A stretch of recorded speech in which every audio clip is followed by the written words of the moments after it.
Bonjour à toutes et à tous, rebonjour d'ailleurs parce qu'il y en a beaucoup d'entre vous qui étaient là ce matin déjà, avec une nouvelle table ronde sur cet espace live. Nous allons évoquer l'encadrement juridique de l'IA appliquée à la sûreté et sécurité, un sujet qui passionne tous les exposants quasiment du secteur et pour lequel nous avons rassemblé un très beau panel que je vous présente tout de suite.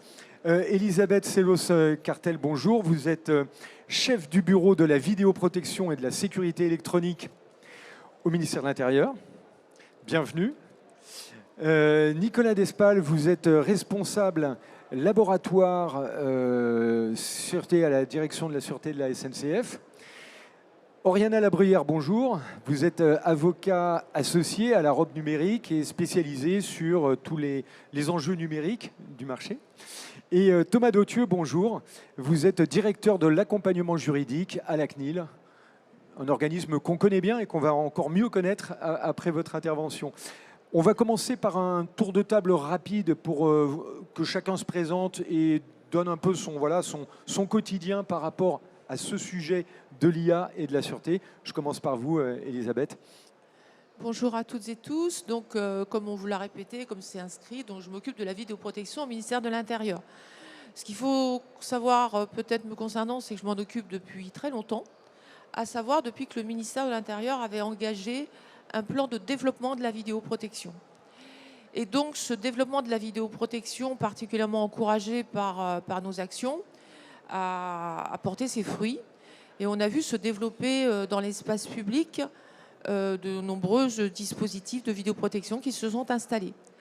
Et donc, pour revenir donc à notre sujet du jour, dès 2009-2010, des entreprises étaient venues nous consulter sur des dispositifs de nature à rendre plus efficients ces dispositifs de vidéoprotection dans la mesure où la multiplication des capteurs dans l'espace public qu'on installe dans un objectif de lutter contre des faits de malveillance, d'agression, de délinquance de diverses natures, eh bien, si on ne les regarde pas en direct, évidemment, on s'en sert qu'a posteriori. Et donc, l'idée du ministère, c'était d'encourager le regard en direct de ces dispositifs. Or, quand on a des multiples capteurs qui sont disséminés comme ça en ville ou dans des lieux ouverts au public, eh bien, un opérateur derrière ces écrans ne peut pas tout voir en même temps, c'est impossible. Donc il passe à côté de plein d'événements, d'où cette logique qui nous avait semblé très intéressante, et je tiens à le préciser, ce dont on parle aujourd'hui, notamment dans l'IA accouplée à la vidéoprotection, ce n'est pas du tout nouveau. Ça date depuis plus de 10 ans, voire 15 ans, où nous encouragions justement la mise en œuvre de ces systèmes d'alerte sur des situations prédéterminées qui permettent d'alerter l'opérateur sur une rixe, sur quelqu'un qui part en courant trop rapidement et avec des cris à la volée, des mouvements de foule qui peuvent soudainement interpeller des effectifs opérationnels. Donc c'est tout ça qu'on a voulu encourager à l'époque. Et puis les évolutions technologiques ont fait que la Commission nationale informatique et liberté, qui est un régulateur dans ce domaine des automatisations diverses et variées, du traitement particulier des données, a interpellé tout le monde en disant, voilà, je rends un avis, à mon sens, avant d'aller plus loin, il faudra une loi pour que tout ça soit bien cadré. Donc voilà le cadre juridique, enfin le contexte dans lequel nous sommes confrontés au ministère de l'Intérieur. Et donc, on verra tout à l'heure comment on a décidé d'engager une action pour progresser sur ce sujet. Tout à fait. Il y avait déjà l'enjeu de la vidéosurveillance et après qui a cranté un peu d'une étape avec la reconnaissance faciale, avec tout ça. Et donc, on verra ça tout à l'heure en détail. Ouais. Parce qu'on n'y est pas encore. Ne parlons pas de reconnaissance faciale. C'est encore quelque chose de différent qui s'éloigne beaucoup du sujet. De notre sujet, de l'IA aujourd'hui. Voilà. Alors, Nicolas, vous, de votre côté, vous êtes responsable de la sûreté à la SNCF et vous allez nous faire un retour d'expérience très intéressant tout à l'heure sur ce déploiement. Votre quotidien par rapport à ce sujet de l'IA? Bonjour à tous. Effectivement, donc, je suis responsable d'innovation au sein de la sûreté ferroviaire.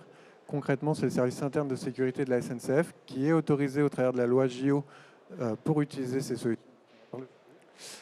Et C'est peut-être l'antenne, il ne faut pas toucher l'antenne, mais ça marche. Oui. Mon quotidien, c'est effectivement le pilotage de ces expérimentations depuis le début de l'année 2024.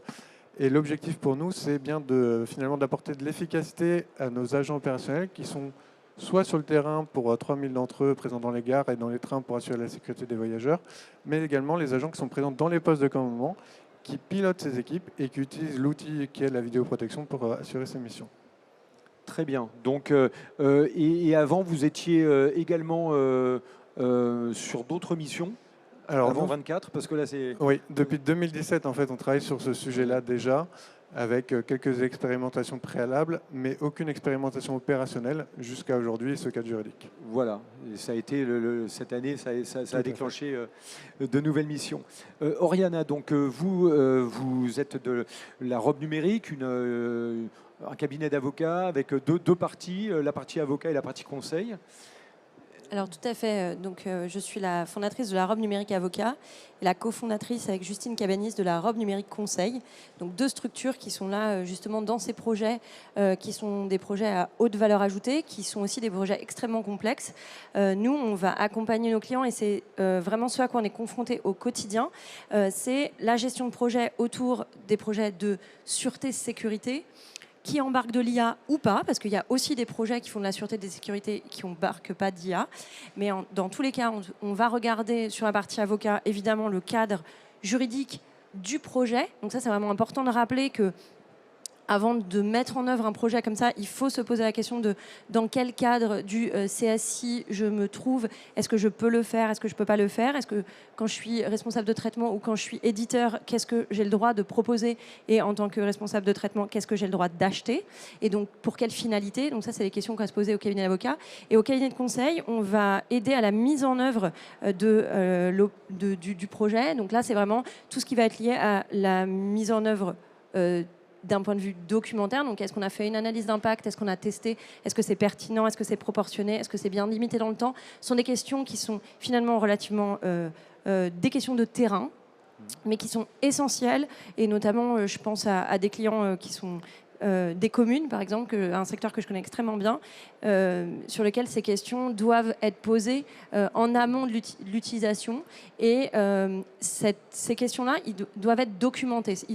Je ne pense pas que la CNIL me contredise là-dessus, mais il faut documenter ces réflexions, ce travail de faire et défaire son AIPD tout au long de la mise en œuvre du projet. Et on ne fait pas l'AIPD à la fin quand on a décidé quel outil, qu'on a décidé le comment, le quoi. On le fait dès le démarrage. Voilà, c'est une évolution qui doit se faire en parallèle, le déploiement d'une solution et le questionnement sur le cadre juridique.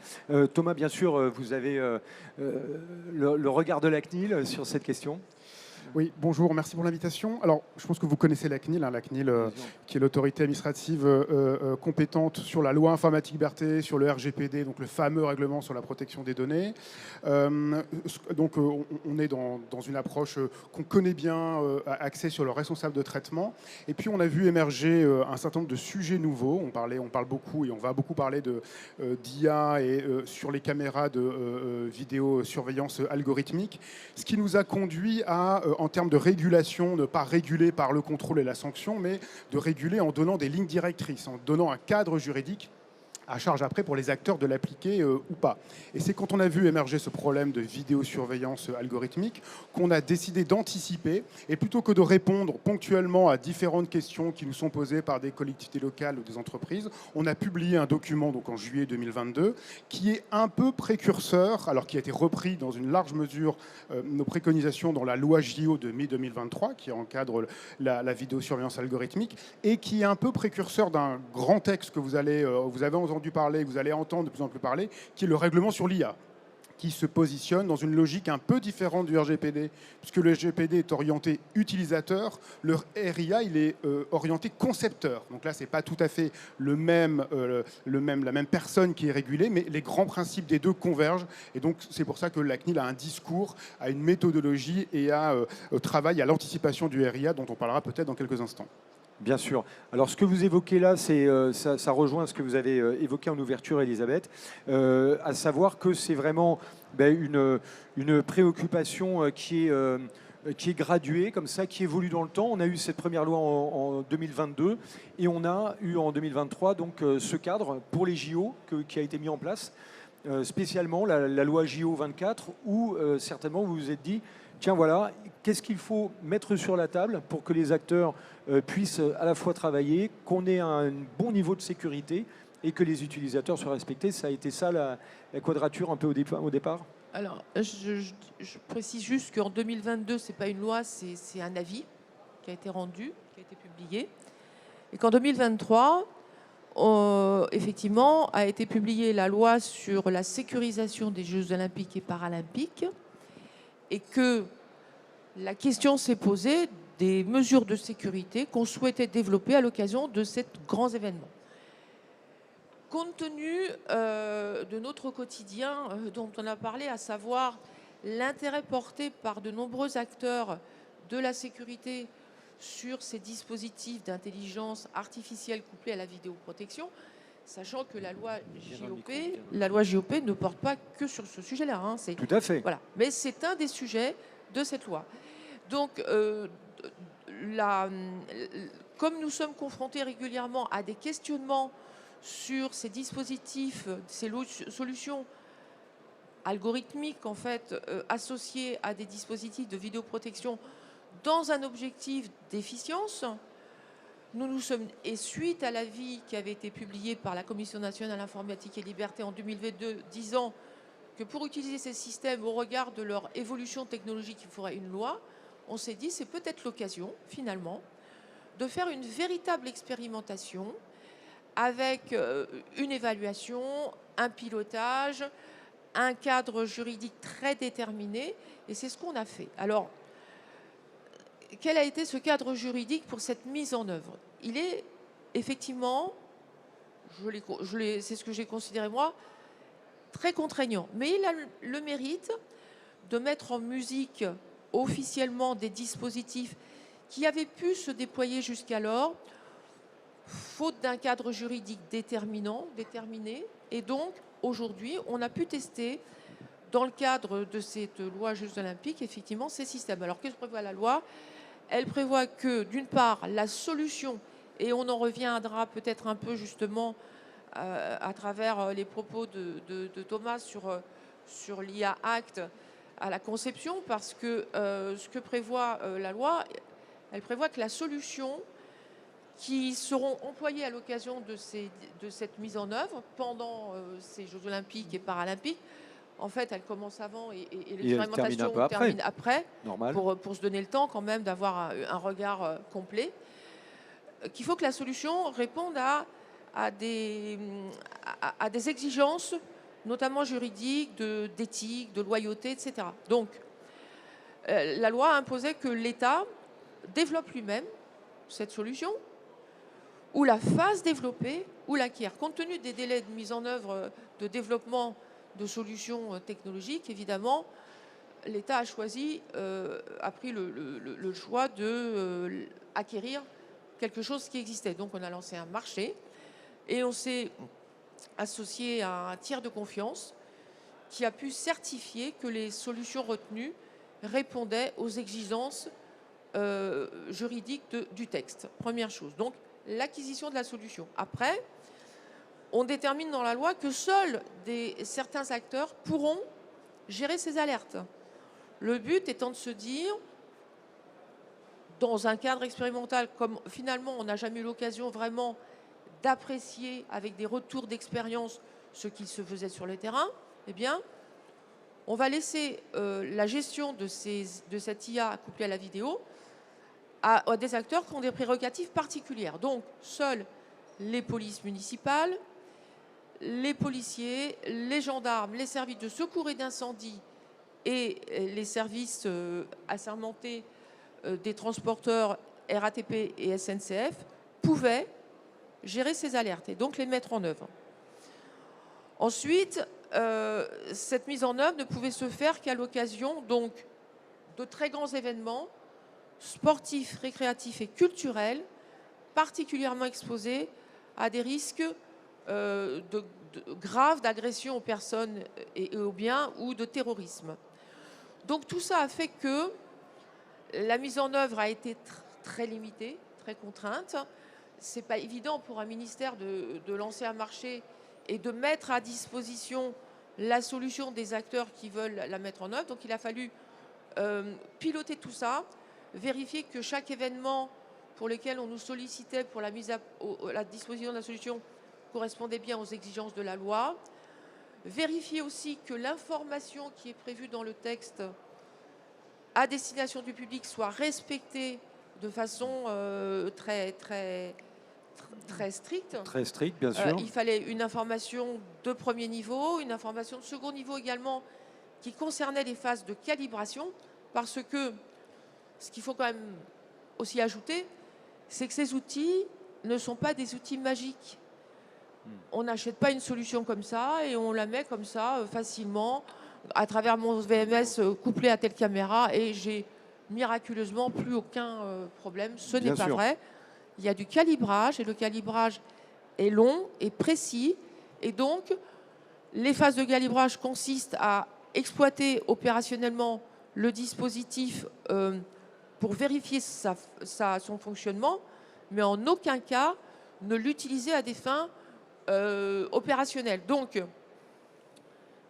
il n'empêche que comme on traite des données à ce moment-là, il fallait informer le public que pendant cette phase de calibrage, les résultats ne seraient jamais exploités, mais qu'en revanche, la solution tournait bien. Voilà, et il servirait à entraîner le système, en fait, ça. À établir des scénarios et à calibrer voilà. tout le système. Et donc cette loi aussi, je vais passer la parole à mes collègues quand même, a nécessité 3 décrets.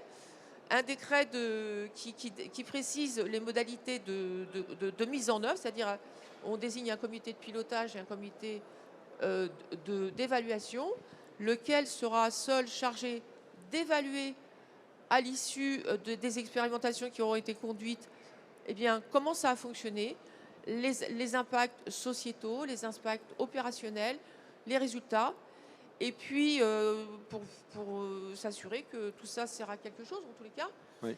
Et donc, il aura fallu 3 décrets, un autre qui détermine les cas d'usage retenus, donc qui sont limités à des cas d'usage non urticants, c'est-à-dire les cas d'usage basiques, les mouvements de foule, l'objet abandonné, la naissance d'un feu, enfin des choses qui, en termes de sécurité du quotidien, sont très utiles. Excellent.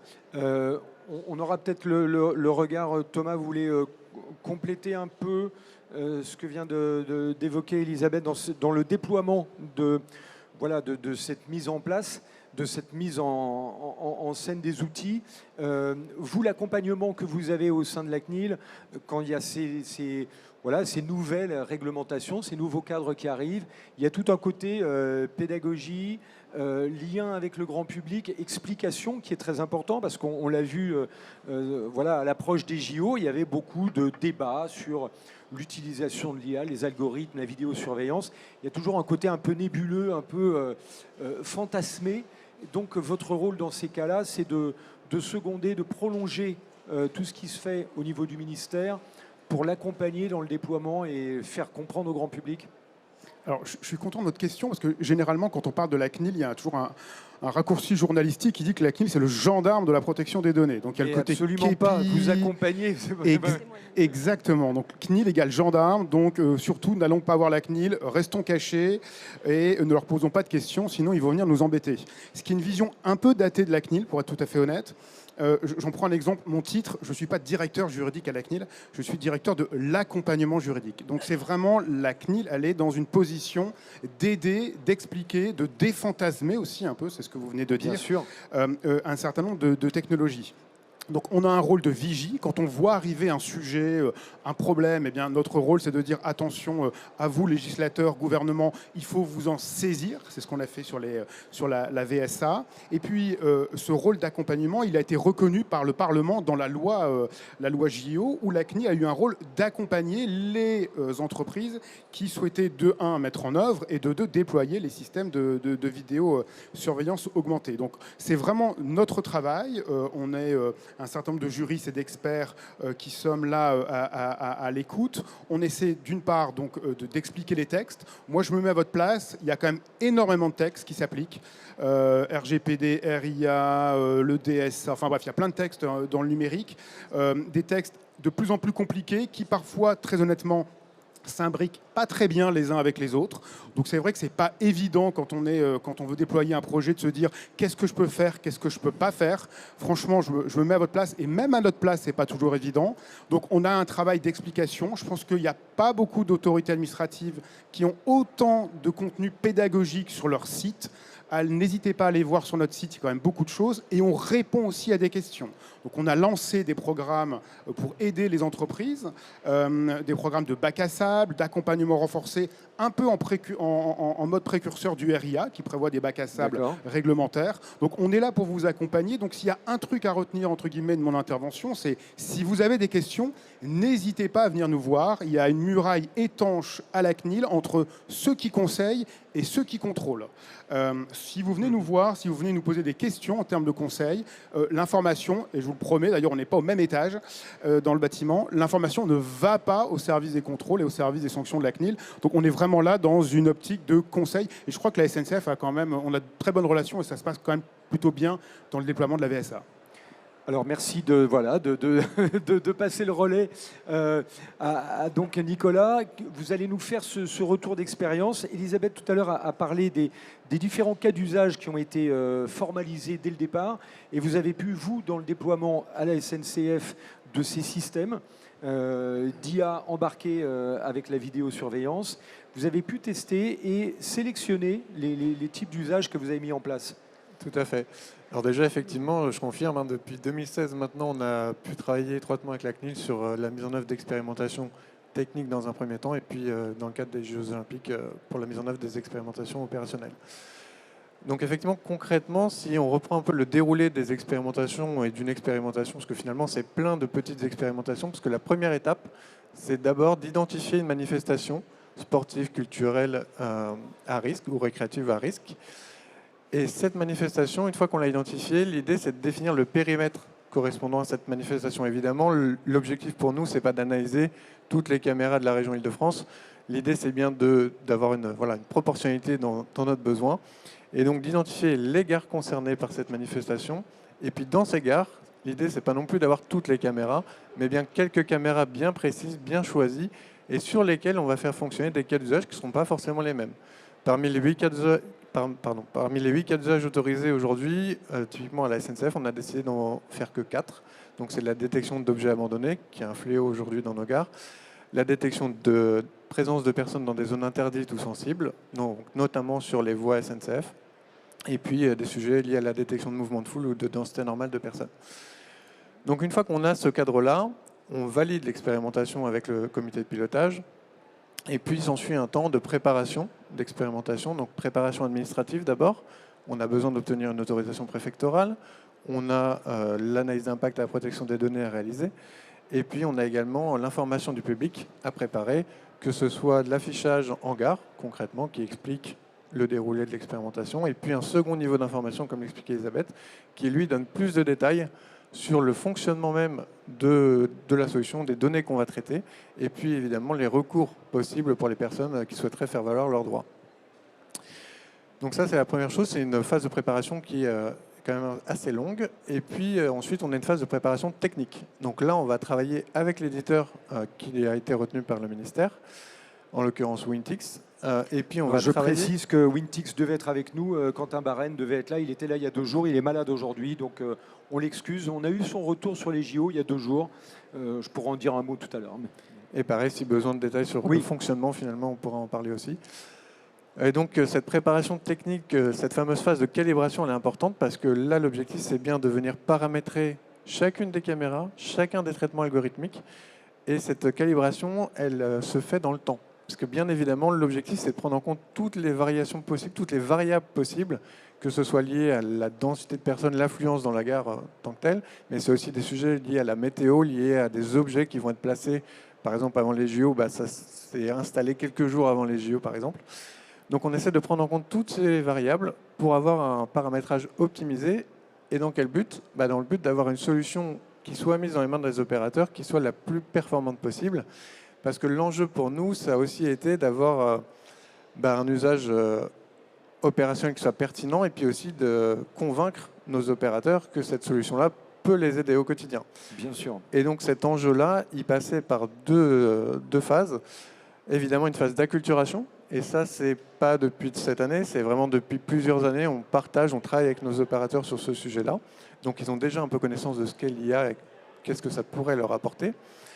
Et puis, au-delà de cette phase d'acculturation, de formation aussi, qui est indispensable, et on en reparlera sûrement après, il a fallu que finalement, on ne vienne pas perturber leur travail du quotidien, et donc qu'on puisse intégrer cette solution à la fois dans les outils et dans le processus opérationnel.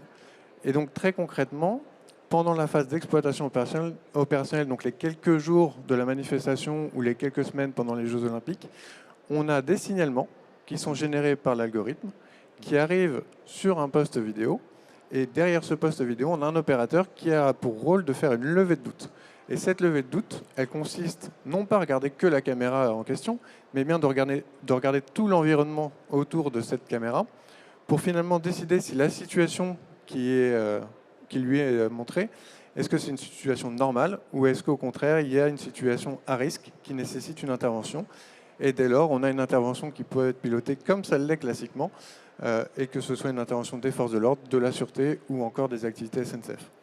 Alors ce qu'on retient là dans votre description de la mise en place, il y a toujours l'opérateur qui est derrière, qui est là, lui, pour la levée de doute. Il a des informations qui arrivent de l'algorithme et en fait, il doit lui-même décider après, en fonction de tout le contexte général, est-ce que cette alerte ou cette anomalie correspond à quelque chose nécessite une urgence ou une intervention ou pas. Et ce qui était important aussi de voir, c'est que tous ces dispositifs se sont mis en place dans le temps avec des essais différents sur différents types de manifestations, Roland-Garros, des festivals ou des choses comme ça, qui ont permis d'avoir un large spectre, on va dire, d'applications pour que la solution soit la plus efficace possible. Exactement, on a voulu expérimenter évidemment avant les Jeux Olympiques. Évidemment. D'une part pour vérifier le fonctionnement technique de la solution en question, et puis aussi pour faire monter en compétence nos opérateurs, parce que je le disais, ça reste des événements qui sont courts, et donc tous les opérateurs ne participent pas sur une manifestation. Donc il a fallu plusieurs expérimentations pour faire monter en compétence aussi tous nos opérateurs, les accompagner aussi dans la prise en main. Certes, ça reste très simple. On a aussi fait des choix forts dans la minimisation des données qu'on traite. On a fait par exemple le choix de ne pas donner à l'opérateur l'information de l'élément détecté dans l'image. Donc très concrètement, vous avez certainement tous ça en tête, les fameuses bounding box autour des personnes et des objets. Cette information-là, elle n'est pas donnée aux opérateurs. L'idée, c'est que ce soit vraiment eux, de par leur propre chef, leur propre discernement, décident finalement de la situation qu'ils visualisent. Et ça a même amené parfois finalement à se dire quel est l'objet abandonné dans cette image? Est-ce que c'est l'objet qui est à côté de la personne et la personne n'a pas été détectée, ou bien est-ce que c'est un autre objet? Et sachant qu'ils n'ont pas cette information-là. Mais l'idée, c'est vraiment qu'ils se disent, est-ce que cette situation nécessite une intervention ou pas? Ok, on parlera après des formations sur le terrain. Oriana, par rapport à ce qu'on vient d'évoquer. Alors, moi, j'étais ravie que soit distingué le temps réel et le temps différé. Je pense que ça, c'est vraiment extrêmement important. L'atteinte aux libertés, parce que c'est de ça dont on parle en fait. L'enjeu, c'est l'atteinte aux libertés, c'est l'impact sur la vie privée des gens, c'est l'impact sur des décisions qu'on est en capacité de prendre et qui auront elles-mêmes des conséquences pour les personnes dans leur quotidien, des décisions qui pourraient être de garde à vue ou autre. Donc, c'est vraiment important de faire cette distinction entre le temps réel et le temps différé. Et effectivement, je pense que ce que Nicolas précisait, c'est aussi important de le souligner. Il y a toujours un humain et il faut toujours qu'il y ait un humain. C'est-à-dire la décision, elle doit venir de l'humain. Donc là, je m'adresse un peu aux éditeurs de logiciels. Si vous présentez un peu les choses de manière à dire que finalement, il n'y a plus rien à faire, l'humain ne sert à rien, pour moi, il y a une grosse alerte pour le responsable de traitement, parce qu'en fait, c'est quand même l'humain qui doit décider. Et on le voit dans toutes les expérimentations, y compris sur le secteur de la santé, par exemple. Lorsqu'on couple l'humain à l'IA, on a de meilleurs résultats que l'IA tout seul, ou que l'humain tout seul. Donc vraiment, ça, je pense que c'est très important de le rappeler. l'humain, c'est quand même le maillon indispensable de la prise de décision. L'intelligence artificielle, c'est un outil qui doit juste être là au service de l'humain et pas l'inverse. Donc, il ne faut pas devenir l'esclave de son outil. Et l'outil ne doit jamais remplacer l'humain. Et si on parle quelques secondes du règlement IA, c'est aussi l'idée de ce règlement autour de la transparence des audits, de la responsabilité, de la qualification des projets, est-ce qu'ils sont à risque élevé ou non. En matière de sûreté, en tout cas dans ce que nous on a observé, c'est très rare qu'un projet de sûreté soit, si on regarde avec les critères du règlement IA, finalement dans un risque faible. Parce que, en réalité, par rapport aux données qui sont manipulées, et notamment l'image en fait de base, l'image de quelqu'un, on est déjà dans un risque élevé. Donc après, ça va être la finalité qu'on va aller étudier, qui va nous permettre de déterminer si on est dans un projet qui sera purement et simplement interdit parce que, par exemple, on n'a pas le droit, et ça me paraît évident de le rappeler, mais je préfère le rappeler, on n'a pas le droit de suivre des comportements pour en déduire un certain nombre de choses, par exemple, derrière des habitudes de consommation ou je ne sais quoi.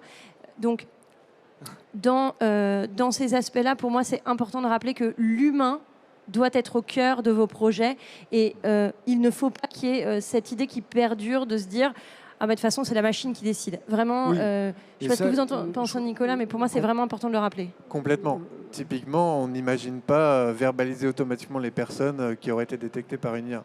C'est Oui. pas du tout l'objectif ici. Voilà, tout à fait. Encore plus, on n'a pas l'identité des personnes. Voilà, et encore une fois, il y a toujours ce besoin d'analyse, de levée de doute, d'interprétation de l'image. La machine, elle donne des informations selon un algorithme, un paramétrage. Et donc, on le voit, c'est un sujet, Elisabeth, c'est un sujet voilà, très, très, très sensible de remettre l'humain, c'est une évidence, d'avoir toujours cette phase de l'analyse humaine avant les décisions.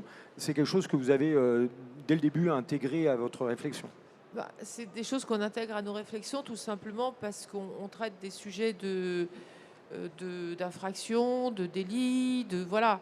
Donc dès lors qu'il y a cet enjeu, cet impact de possible mise en cause qui peut impacter la vie d'une personne, évidemment, on va se doter de tous les moyens pour être certain de la décision qui sera prise. Mais je veux quand même signaler que il existe des IA qui ont automatisé des choses.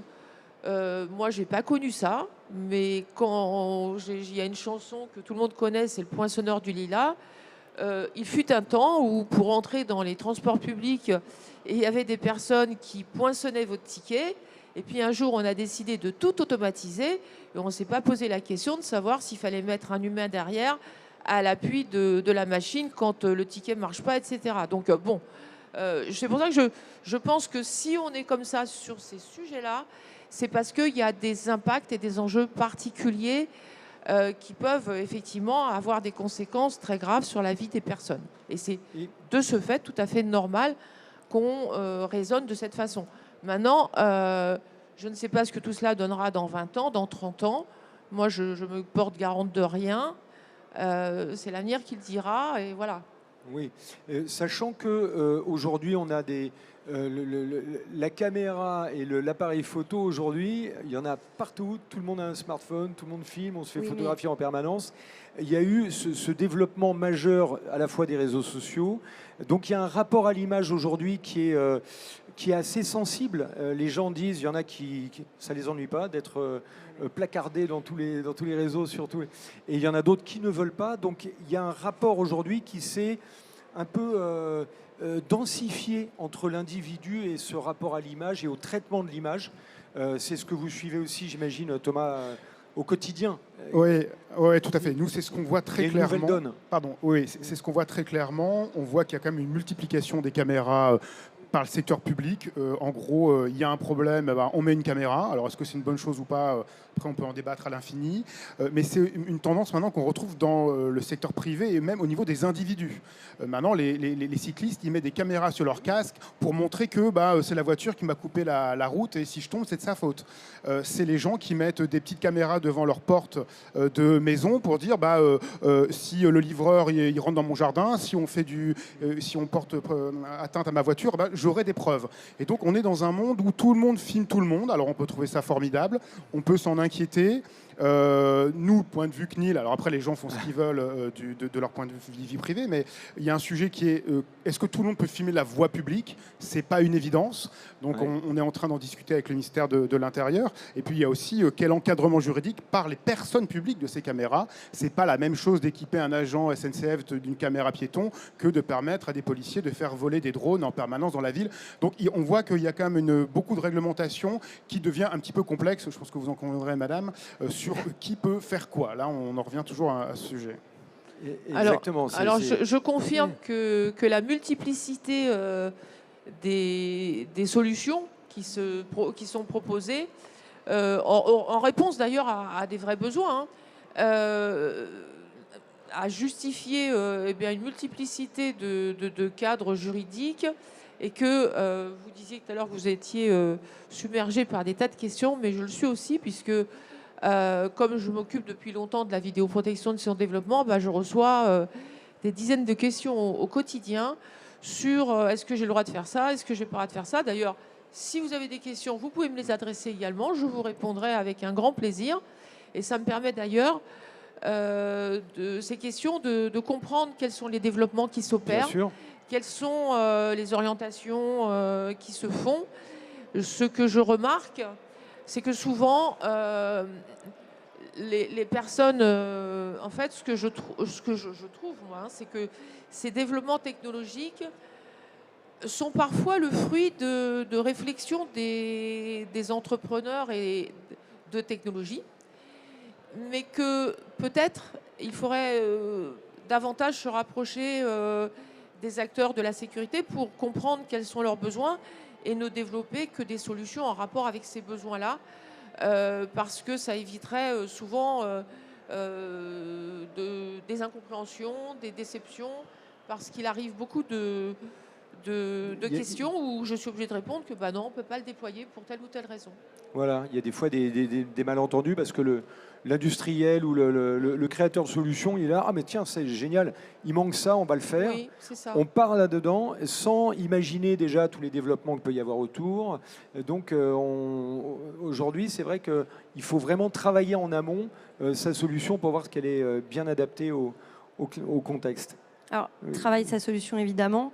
Je voudrais revenir sur ce qui a été dit et rappeler un élément de base. Au-delà du code de la sécurité intérieure, au-delà de votre volonté de vous protéger, il y a un code pénal avec un droit de la preuve. Et ce droit de la preuve, il me semble qu'il est important de rappeler que lorsqu'on collecte une preuve de manière illégale, en fait, on n'en fera rien. Et si on n'en fait rien, on est frustré 2 fois.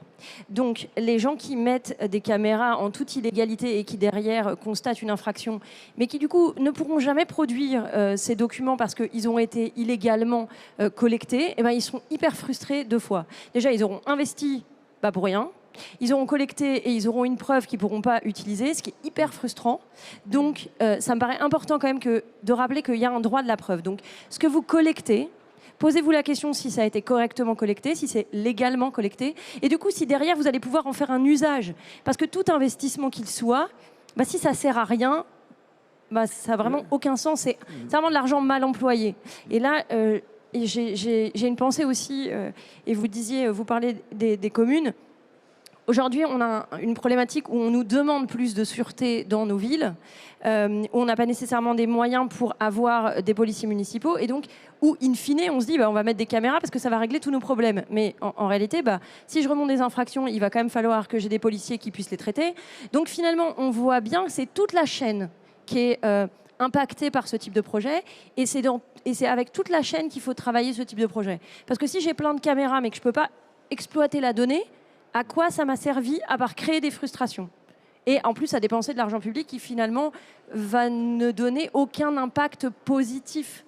Donc, il faut vraiment, je veux rappeler ça à l'aune du droit de la preuve. On a aussi des cas dans des commerces, avec des commerces qui captent et qui disent voilà, il m'a volé, et qui affichent la photo du voleur. Enfin, je veux dire, ça, c'est des cas qu'on identifie au quotidien. attention, si la preuve est mal collectée et illégalement collectée, vous n'en ferez rien. La police... Juste si on rebondissait sur l'exemple de Thomas tout à l'heure, avec j'ai une petite caméra sur mon casque, je fais du vélo, ça, c'est pas illégal de collecter la circulation. Là, je parlais notamment des particuliers qui peuvent mettre des caméras qui filment le trottoir. Ah oui, d'accord, et on le voit chez eux, aussi oui. dans des cas, nous on fait beaucoup d'alertes auprès des syndics de copropriété, y compris pour les copropriétés horizontales. Donc les copropriétés où en fait les constructeurs immobiliers n'ont pas restitué le domaine public de la rue, et donc on a une copropriété horizontale où du coup les gens disent c'est chez nous, c'est une voie privée, donc on va mettre des caméras. En fait, attention, il y a un cadre légal, on doit faire une demande en préfecture, on doit documenter une analyse d'impact, on doit donner des informations, on doit être en capacité de gérer les droits des personnes qui circulent, etc. Donc il y a un cadre légal qu'il faut respecter.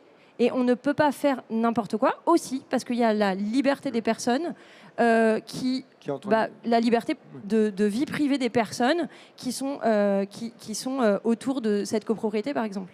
Je voudrais juste apporter un tout petit bémol. Sans vouloir contredire qui que ce soit, je rappelle quand même que le juge pénal peut accepter toutes les preuves qu'il veut dans certaines circonstances. Et je rappelle également une jurisprudence toute récente. Oui, en décembre dernier. Oui, qui valide la mise en œuvre d'un dispositif de vidéosurveillance dans une entreprise pour piéger l'agent un peu belliqueux, malpoli, etc. Parce qu'il n'y avait pas d'autre moyen que de le confondre. Voilà. Oui, parce qu'il n'y avait pas d'autre moyen. Donc je veux dire, à la jurisprudence, les choses évoluent. Les choses évoluent parfois. Et je rappelle aussi que dans les espaces privés, le code de sécurité d'intérieur ne s'applique pas, et que dans ces cas-là, c'est une entente entre une convention, un accord des voisins de filmer l'espace, etc. Il faut que tout le monde soit d'accord. Si c'est fermé. Voilà. Il faut que tout le monde. En fait, il y a quand même des conditions. Ouais. Et effectivement, la jurisprudence de décembre 2023 que vous citez, qui bien explique que c'est seulement si je n'ai aucun autre moyen, je peux avoir une preuve collectée de manière déloyale. Si je n'ai aucun autre moyen, c'est vrai, parce que en fait, c'est l'impossibilité de prouver. Et donc là, la Cour de cassation a tranché en disant effectivement, on peut le faire. Mais je pense que c'est important d'expliquer que c'est vraiment quand on n'a rien d'autre. C'est vraiment l'extrême situation. Ouais. Et c'est l'analyse d'impact qui va aussi nous aider à savoir si c'est vraiment que celle-là comme solution qu'on a. Nicolas, si on revient un peu à l'expérience terrain que vous avez vécue, là on parle de l'utilisation des images a posteriori. Donc vous, dans l'expérience, il y avait à la fois ce traitement en temps réel, et puis il y avait aussi, on imagine, dans la durée, vous avez collecté un peu les anomalies, vous avez eu après une cartographie de ce qui s'était passé sur les JO. On peut rappeler quand même qu'ils se sont très bien passés. Donc c'est quand même aussi un élément important. On a eu, je crois d'ailleurs que c'est Quentin Barène qui rappelait ça, il y a eu 540, on parlait de la cyber, 540 attaques pendant l'été, 80 directement liées aux JO. Les autres n'avaient pas, c'était avant, après, pour les élections européennes, etc. Donc on a vu quand même que les dispositifs qui ont été mis en place ont été efficaces, ont prouvé leur efficacité. Donc ça, c'est déjà un premier point qu'il faut saluer, j'imagine. Alors les JO sont effectivement très bien passés. Pour autant, je pense que la réussite des JO, c'est aussi la présence finalement humaine sur le terrain. Absolument. On a pu voir notamment dans les gares, les forces de l'ordre très présentes, les agents SNCF, que ce soit sûreté ou pas sûreté d'ailleurs, qui ont fait globalement que ça s'est effectivement bien passé, malgré quelques cas à la marge. Et c'est là qu'on voit aussi l'efficacité finalement d'un dispositif de sécurité. C'est de la vidéo, du traitement de la vidéo par l'IA, et puis c'est des gens sur le terrain, et c'est de l'organisation, c'est plein de choses finalement. Alors honnêtement, non mais soyons honnêtes, soyons clairs, tout le monde le sait, tout le monde l'a dit, la période des Jeux Olympiques et Paralympiques a tellement été hyper sécurisée qu'il ne s'est rien passé qui pouvait être dangereux pour les gens, voilà. Tout simplement. Alors après, si on revient à nos expérimentations, on peut dire qu'on l'a davantage testé en amont et on va le tester maintenant en aval de ces JOP, puisque ces expérimentations se poursuivent. Elles vont se poursuivre jusqu'en mars 2025. Mais je veux un peu les décorréler, en toute honnêteté, du contexte global de la sécurisation des JOP. En toute honnêteté, merci aux forces de sécurité, merci à tous les gens qui ont participé à tout ça. C'est grâce à eux que ça a été réussi. Voilà. Tout à fait, tout à fait. On peut les saluer parce qu'il y a eu un dispositif qui n'avait peut-être jamais été déployé à cette échelle-là. Première fois aussi qu'on avait les JO dans la rue, dans la ville, qui a été le décor naturel de ces Jeux. C'était extraordinaire. Et ce que tout le monde a salué, mais c'est vrai que ça a marché tout d'abord avec les hommes et les femmes qui étaient présents dans la rue, quoi. Après, effectivement, si on sort du contexte JO, il faut vraiment avoir en tête toute cette chaîne qu'on évoquait. Effectivement, on a des caméras un peu partout, Oui. des analyses. Déjà, on peut rappeler les caméras. Vous avez au sein de la SNCF combien de dispositifs de caméras? Alors, on Combien peut donner globalement aujourd'hui, si je vais. Alors, au global, on a à peu près 80 000 caméras sur tout le territoire. À peu près 45 000, 50 000 sont à bord des trains. Et après, les autres caméras seront dans les gares ou dans des emprises privées SNCF. Et pour vous donner un chiffre, en Ile-de-France, c'est 11 000 caméras qui sont déployées dans les gares. 11 000 caméras. Et pour les JO, vous avez équipé des dispositifs IA. Combien de caméras? À hauteur de 300 caméras maximum. Voilà. Donc, ça donne aussi, quand on parle de déploiement, de sécurité, on imagine tout de suite les dispositifs qu'il y a en Asie. Non, en fait... Effectivement, ce n'est pas du tout l'objectif. Et pourquoi? Parce qu'il faut aussi avoir en tête, finalement, on a des opérateurs vidéo, on en a parlé, qui sont destinataires de ces alertes. L'idée, ce n'est pas non plus de noyer ces opérateurs, parce que sinon, on va se retrouver avec un système qui ne sera pas utilisé, qui sera à la rigueur même éteint et mis de côté par les opérateurs. Donc, ce n'est pas l'objectif. Et puis, deuxièmement, il faut aussi penser que si on n'a pas les agents sur le terrain pour finalement traiter le cas en question, ça ne sert à rien de le détecter. Donc là aussi, il y a une corrélation à faire entre où est-ce que je mets de l'analyse et où sont mes forces opérationnelles. Si on n'a pas de capacité d'intervention à moins de, 30 minutes, 1 heure du lieu en question, ça n'a pas d'intérêt. Thomas voulait rajouter sur le sujet. Une réflexion et une information. Une réflexion, il y a un élément extrêmement important. Dans quelques semaines, je pense, il y a un comité d'évaluation qui a été créé par la loi JO qui va rendre un avis sur est-ce que la VSA était utile ou non.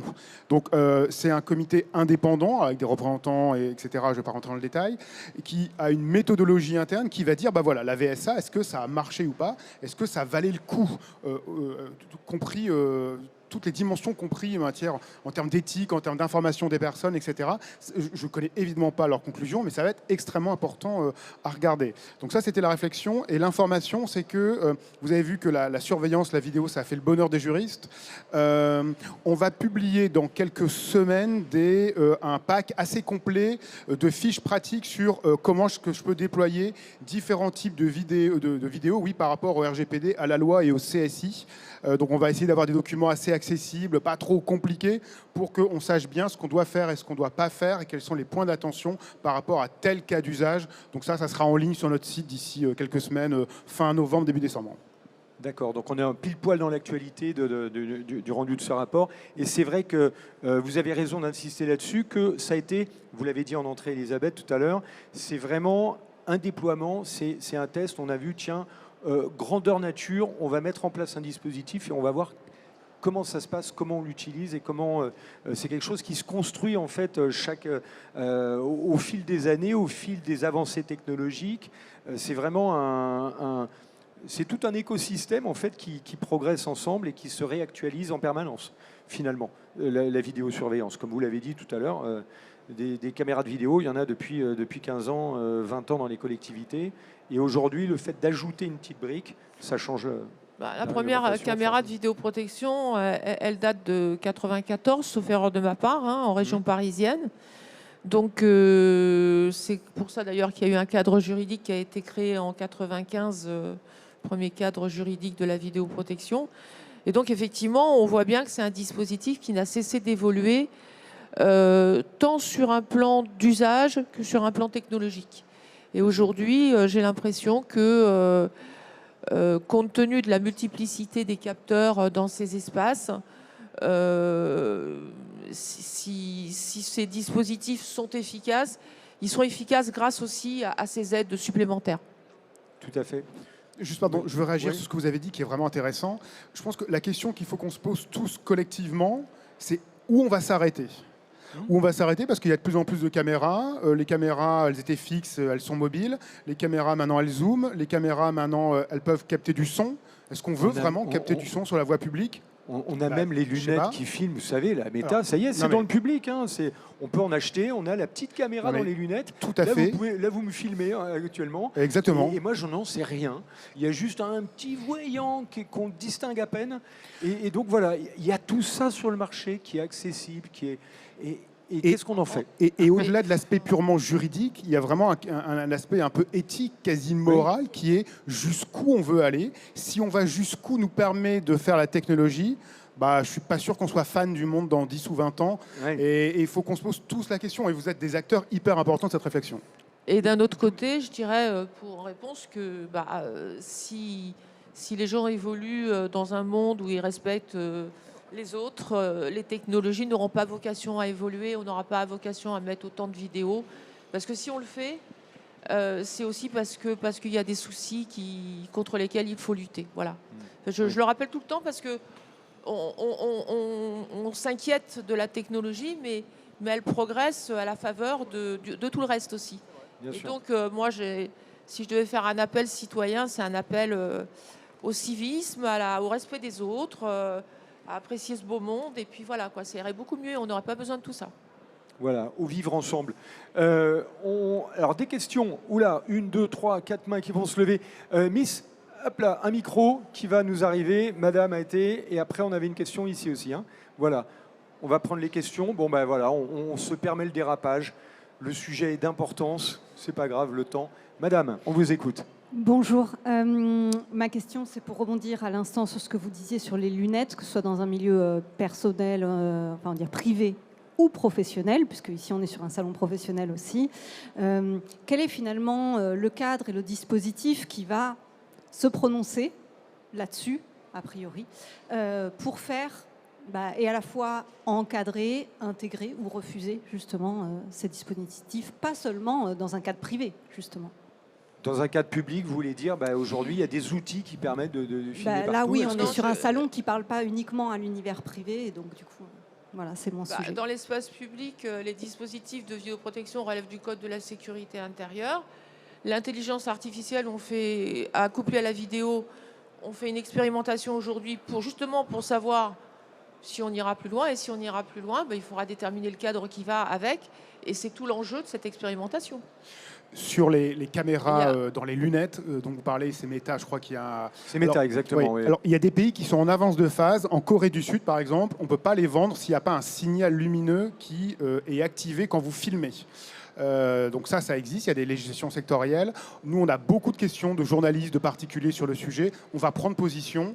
On ne va pas prendre position tout seul en France parce qu'on est plus intelligent que tout le monde. On va quand même discuter avec nos petits camarades européens. Mais les CNIL européennes vont prendre position sur un sujet qui est assez fort en termes de vie privée, évidemment. Je voudrais juste faire un parallèle entre ces nouveaux dispositifs là, et un peu les caméras piétons. Un jour, on a décidé d'équiper certaines personnes de caméras piétons qui permettent de filmer son interlocuteur en cas de souci. C'est un peu la même chose et on a trouvé un cadre juridique. Voilà. Tout ça n'est pas... je veux dire, on trouvera forcément quelque chose à condition que ça perdure et qu'on décide que ça soit utilisable. Avec cette petite nuance que je montre ma caméra piéton, oui, mais... l'équipement, la lunette, ça devient vraiment très très touchy, très sensible. Monsieur, vous aviez une question ? Ça marche. Oui, ça y est. Oui, bonjour, journaliste pour Alliancy, je suis Jean-Baptiste Lautier. Je reviens sur les cas d'usage. Vous avez parlé des 8 cas d'usage qui étaient sélectionnés. Or, avant qu'il y ait ces cas d'usage fixes, certaines collectivités, par exemple, utilisaient pour l'éclairage public, s'il y avait quelqu'un dans la rue, on adaptait l'éclairage, optimiser les feux tricolores, par exemple. Ça, c'est devenu interdit. Est-ce que ce n'est pas un risque pour l'opinion publique, justement, que cette technologie, on lui alloue juste des sujets de sûreté, presque de répression, ce genre de choses ? En fait, l'expérimentation et la nécessité de cadre, et je laisserai Thomas Dautieux compléter, a été choisi. On a décidé d'encadrer ça parce que justement, là, il y avait c'est des usages qui peuvent mettre en cause des personnes sur un plan d'infraction, de délit.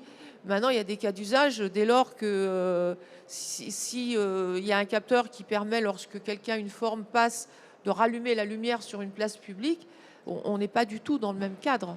C'est pas du tout pareil.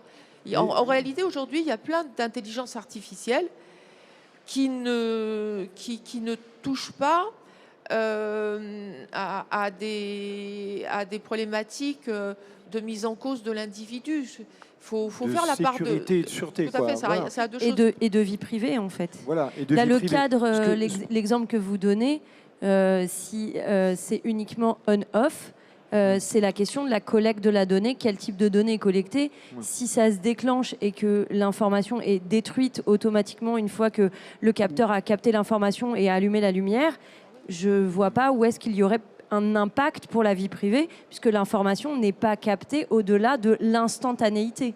Et puis ça déclenche juste... Pardon Vous avez le micro encore ou pas? Alors le micro est Non, là, pardon, oui. je vais répondre à votre question. C'est marrant votre question parce que c'est typiquement la surinterprétation d'une réglementation qui dit, alors généralement c'est la CNIL qui empêche, là pour le coup c'est pas la CNIL, c'est la loi, mais pas du tout. Ce qu'a dit la CNIL, c'est que les caméras augmentées, en vidéosurveillance augmentée, quand il n'y a pas d'effet direct sur les personnes, et que, en gros, c'est pour produire de la stat ou pour déclencher de la lumière, etc., il n'y a aucun problème en termes du RGPD, de loi informatique et liberté. Il n'y a pas de difficulté, on l'a dit, on l'a écrit en 2022. Oui, tout ce qui est encadré, c'est tout ce qui risque de mettre en cause des personnes particulièrement.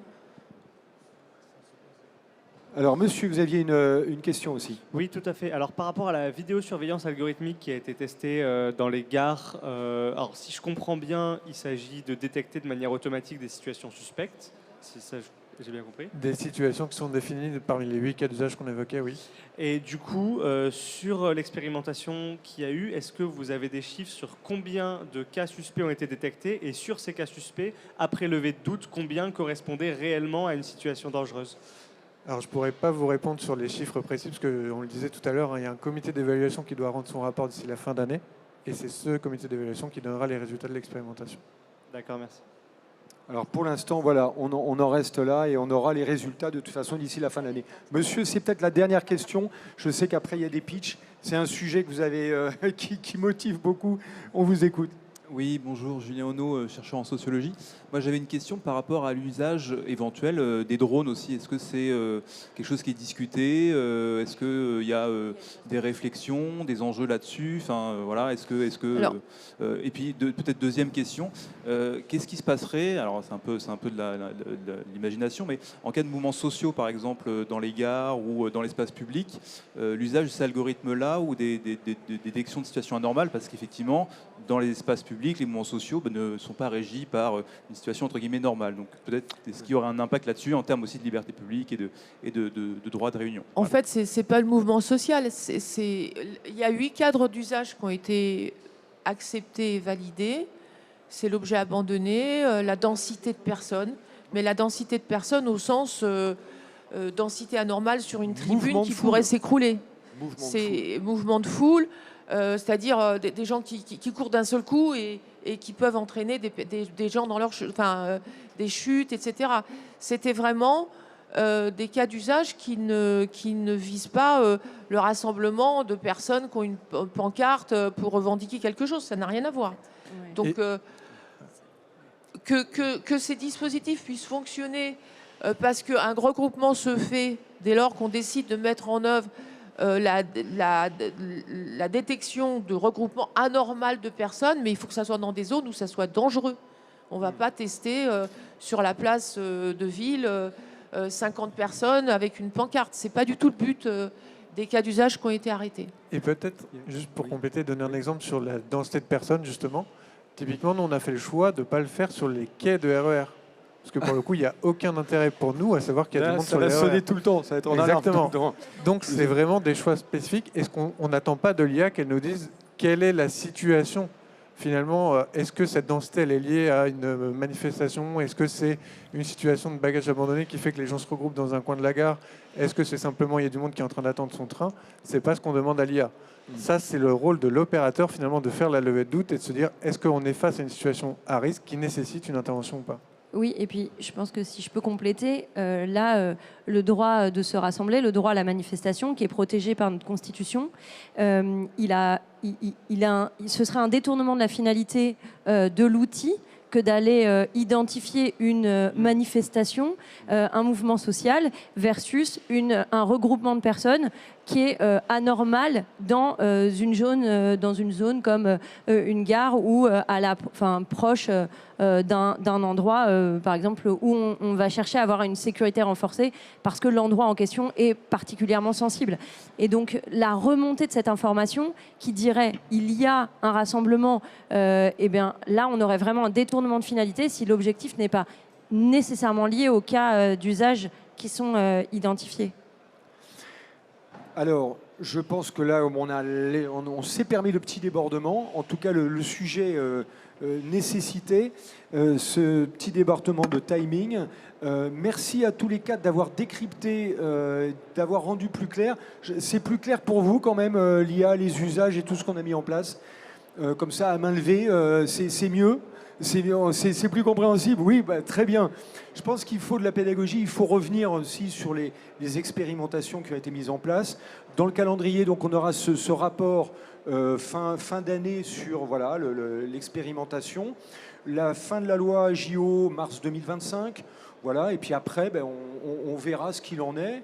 Fin de la loi, plus le rapport, le reporting, ça permettra de faire évoluer dans un sens ou dans un autre. Et puis du coup, voilà, ça vous donnera encore un peu du travail, un peu de travail. Merci à tous les quatre, on peut vous applaudir. Merci.